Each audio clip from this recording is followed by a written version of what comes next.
السلام عليكم ورحمة الله وبركاته.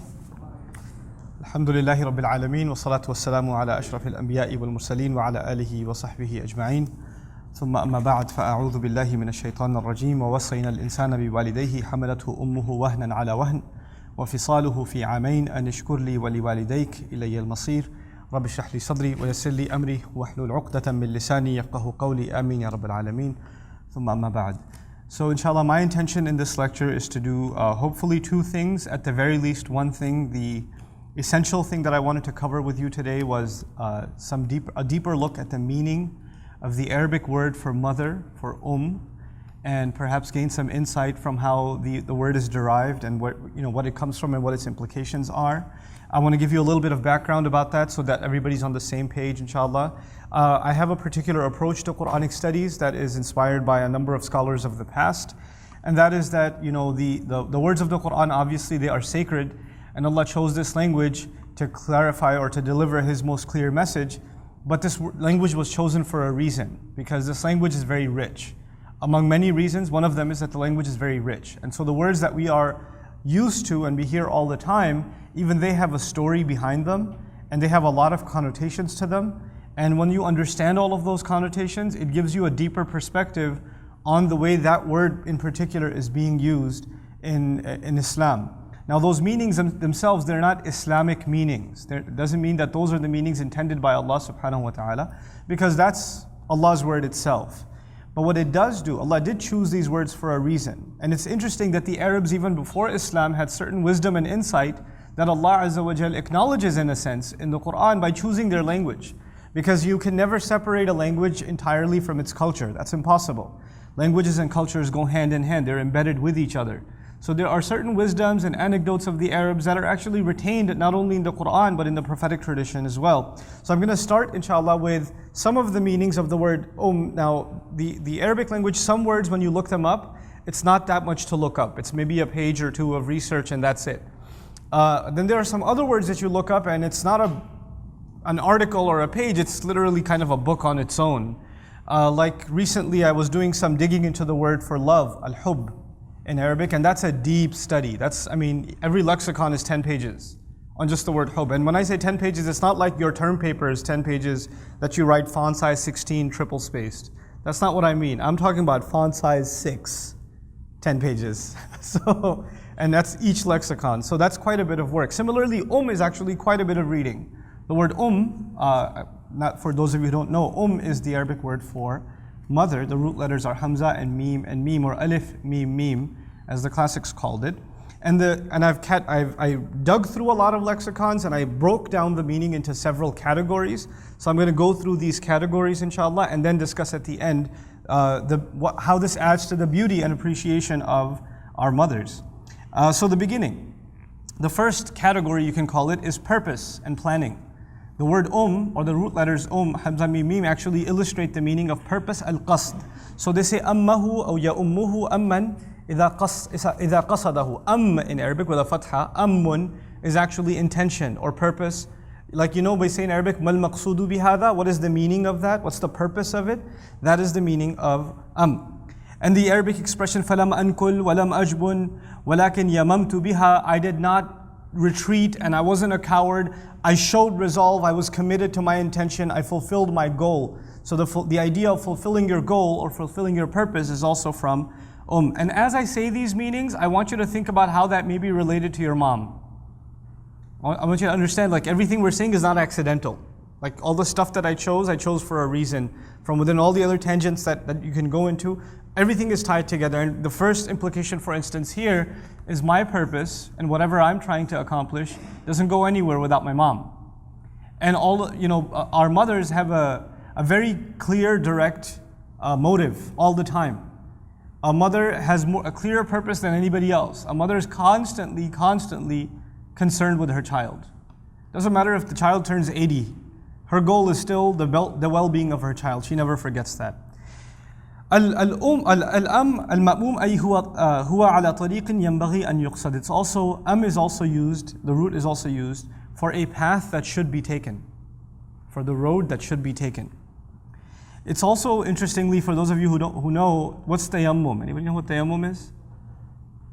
when you don't have water and you have to make tayammum with فَتَيَمَّمُوا سَعِيدًا طَيِّبًا, for example. Tayammum, the ya is actually replaced with a hamza. It comes from the same root because literally tayammum means head for or make the intention of going towards the dirt when you can't find water to make wudu.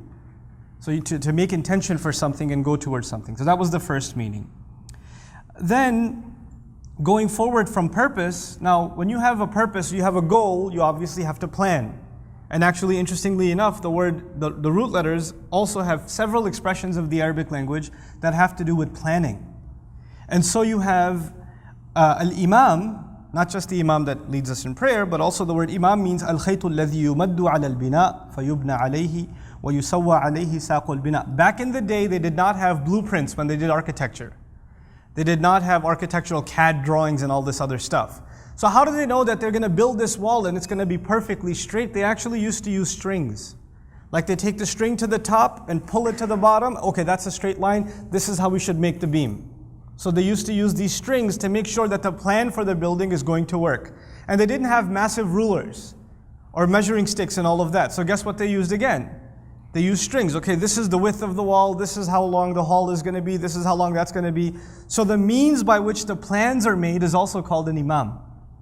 The architectural plans, how something is built, the device that you're going to use. So you can call it the blueprints. For in modern parlance, you can call it blueprints. As actually imam from the same root as mother. And so similarly, when they saw a perfectly straight arrow, a saham that's perfectly straight, they used to call that an imam also. Not to say that your imam's going to shoot you or anything, but the idea behind that is this arrow is so straight, you can use it as a means to do calculations for architecture and stuff like that, subhanAllah.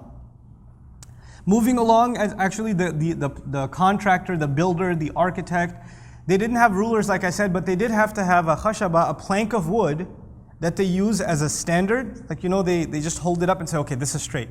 And then they use it over here and they use it over there. And this is his tool, he uses it all the time. He can't do any planning without this plank that he has. It's his number one device. Nowadays, these guys have measuring tape all the time with them.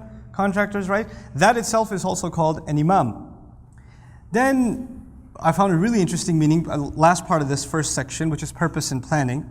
Amr al-Shaybani says, إن العرب تقول للشيخ إذا كان باقي القوة فلان بأمه أو بأمة. Or they also say بإمة. معناه راجع إلى الخير والنعمة لأن بقاء قوته من أعظم النعمة.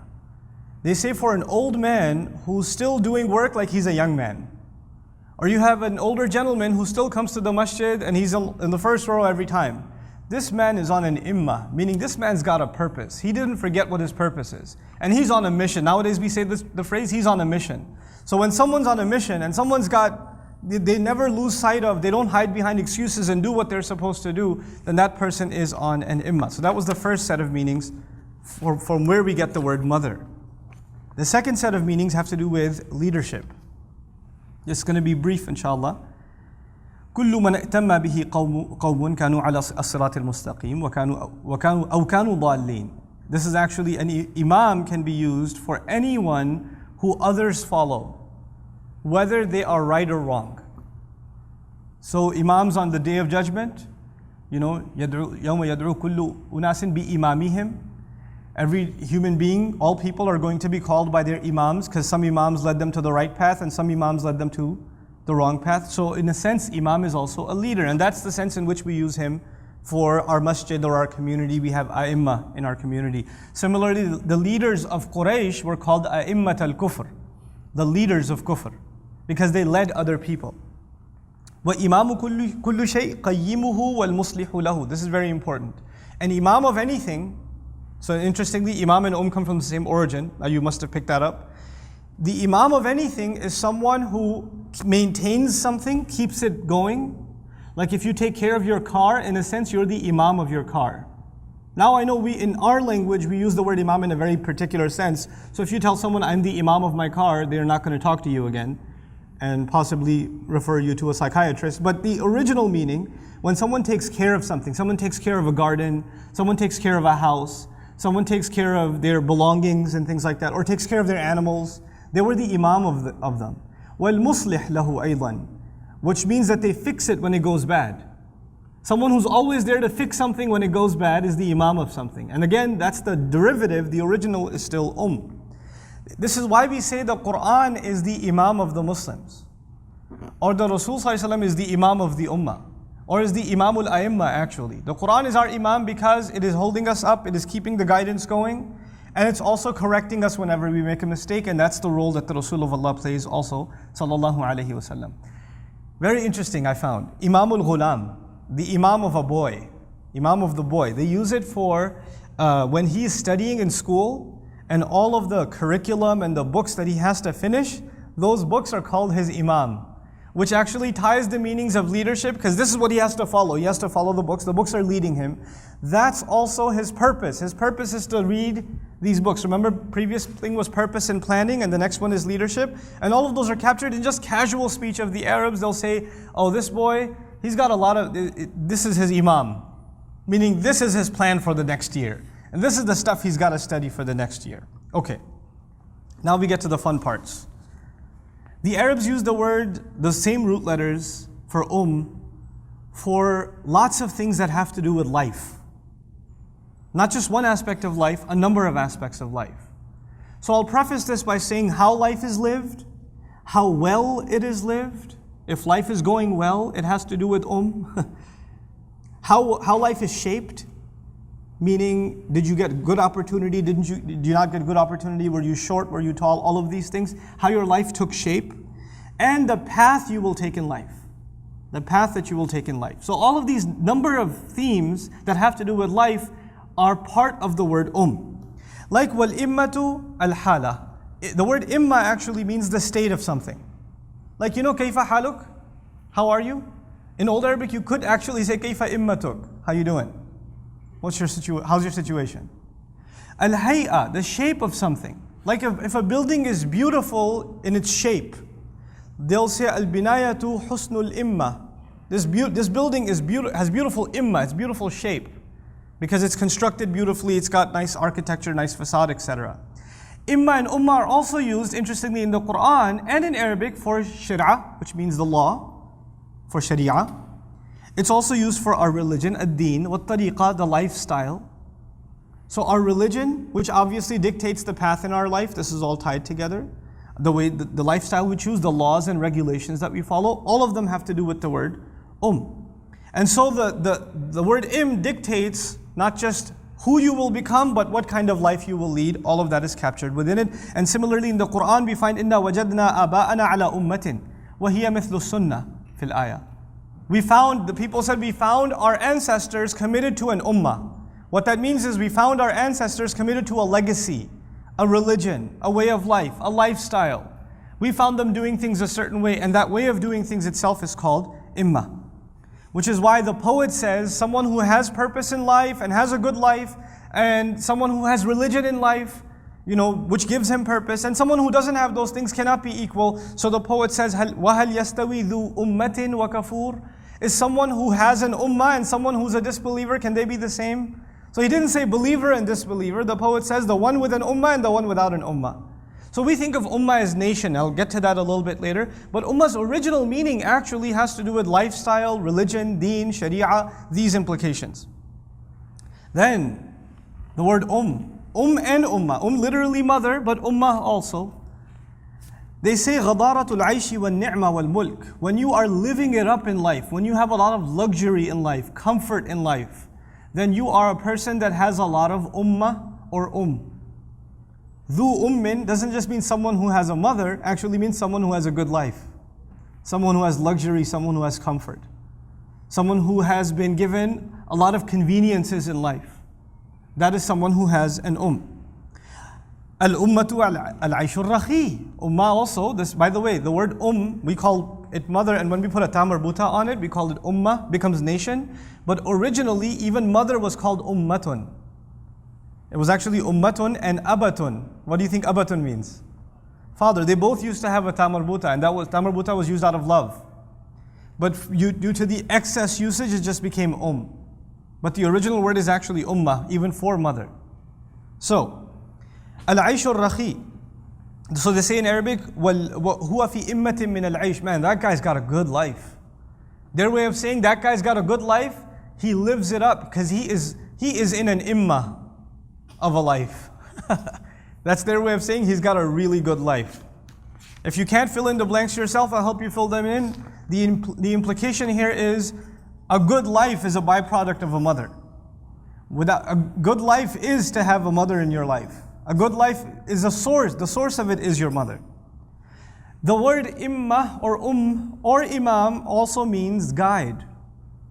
Guide, which also again has to do with path and lifestyle and planning. And this is why even a road that is unique and no other road will get you there, only this road will get you there, that kind of road is called imam.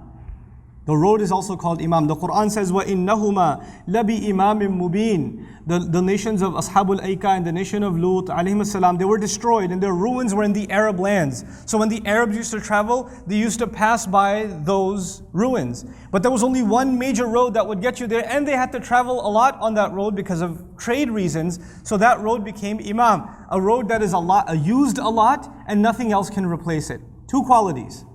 A road that is what? Used a lot, and no alternatives, nothing can replace it. What is a mother? She's used a lot, and nothing can replace her. That's one of the implications, just the imam. Just that. Her uniqueness. Which takes me to the next meaning, the next set, and then the final set. The next set is, the word ummah or they have a lot to do with uniqueness. Something that cannot be compared to anything else. This is one of the rationales behind Ibrahim alayhi salam being called kana ummatan. He was an ummah, which some people translate, he was a nation by himself. Al-ummatu fi al-rajul al-munfarad alladhi la nadhira lahu. Anna qasdahu munfarid min qasdi ummatin. A person who stands by himself, unique from all other individuals. Ibrahim alayhi salam is unique for many, many, many reasons.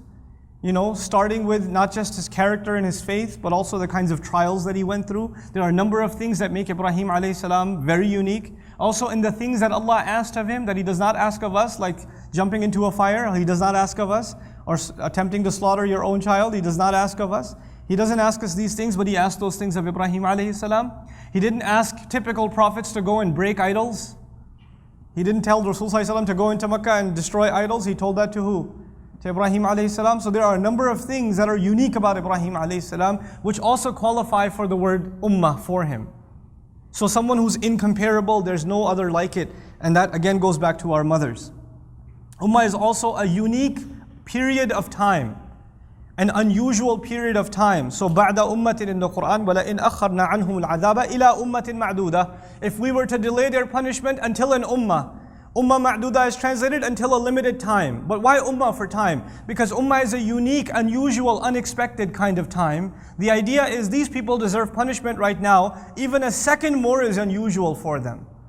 So Allah is delaying punishment for the nation that deserves punishment for a very unusual reason. Like as far as the principles of justice are concerned, this nation should no longer exist.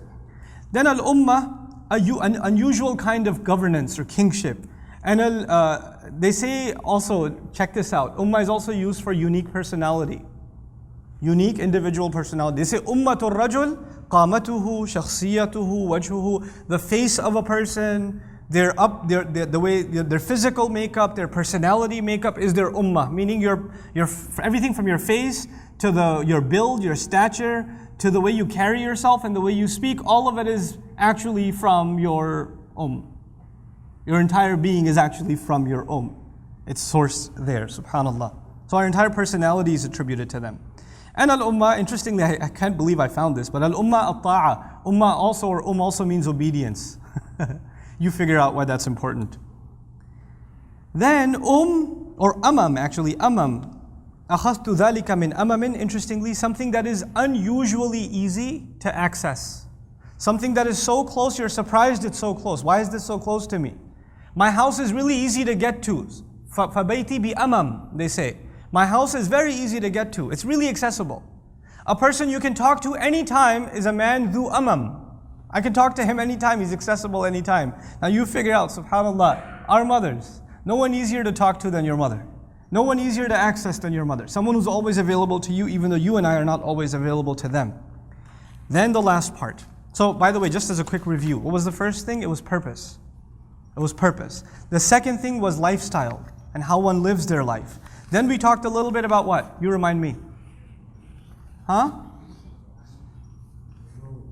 Speak out, speak louder. Leadership. Then what? Just now. No aftershave. Uniqueness.